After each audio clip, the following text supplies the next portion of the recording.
Welcome back to the county seat. Our guest today is Governor Gary Herbert. We're here to talk about Utah's energy policy. And Governor, welcome and thank you for joining us on the county seat. Well, thank you. I'm honored to be here, Chad. This is a pretty extensive document that takes a lot of different perspectives. And obviously it must be a good document because all sides have some complaints with it.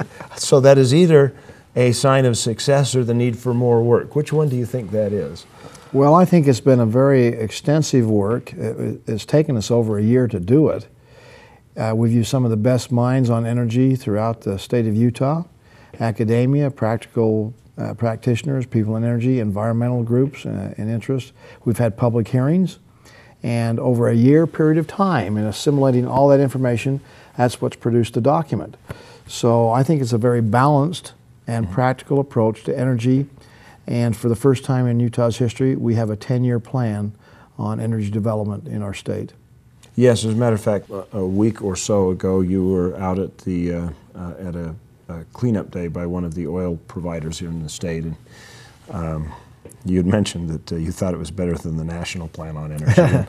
Now, having read it, I think I tend to agree with you on that. Well, it's a practical approach to energy in a Utah way. Mm-hmm. You know, we have opportunities, we have challenges, we have to work those together. And it's not all about one thing versus the other, it's about a balanced approach to energy development and sustainable energy development for the state of Utah. We've been spoiled in many ways. We've had low cost per kilowatt hour for electrical generation, for example, probably the fourth lowest cost, I think, in the nation.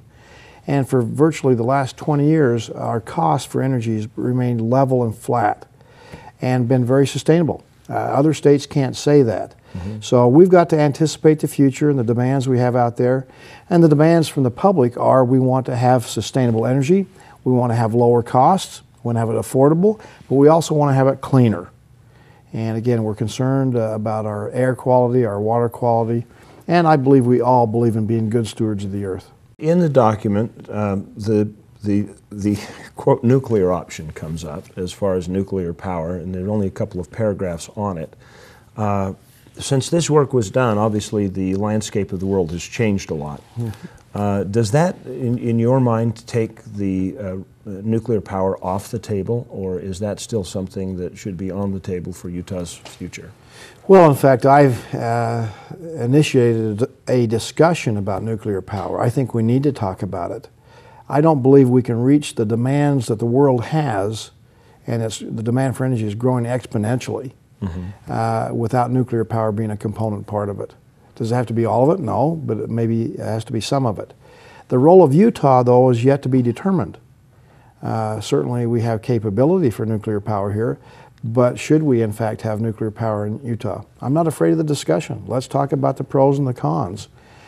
Clearly, as we go forward, I mean, the practical reality is that our base load for energy in Utah and in this country is going to come from carbon-based fuels, coal, natural gas and oil, or nuclear power.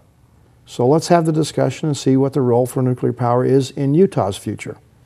That makes sense. Obviously, fuel for nuclear power is something that's abundant here in the state, and so we do have a lot of uranium, and we have a uranium industry down in the Four Corners area of Utah that's again growing. Again, the demand for uranium around the country and around the world is growing now, and so again, let's have the discussion. There are pros and cons for nuclear power in Utah, and again, we ought not to be shy in having that discussion. It would seem that we've had basically three mishaps with nuclear power in the 40 years it's been online. We have hundreds of plants. Do you think it has a pretty good track record overall?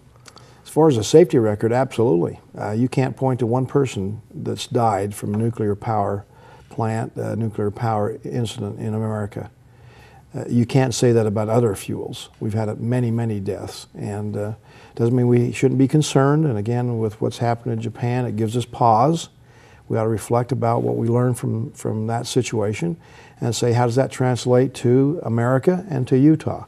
So again, I'm not saying we rush to do something.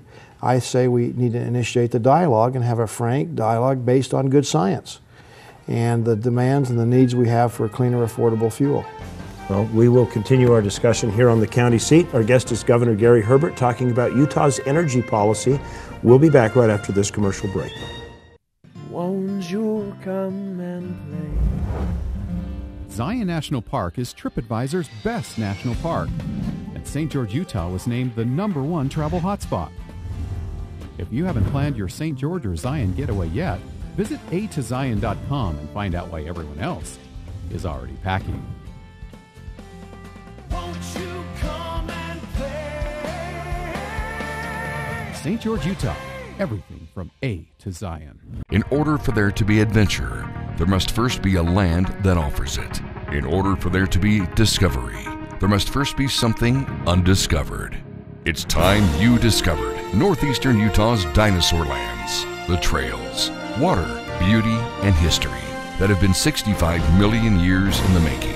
Take your journey to a destination where adventure is only limited by your imagination. Join us in Uinta County, Undiscovered Utah. What is play? Is it culture? Is it adventure? Is it... Ooh, it's a destination. Oh, yeah, that's right. That's correct.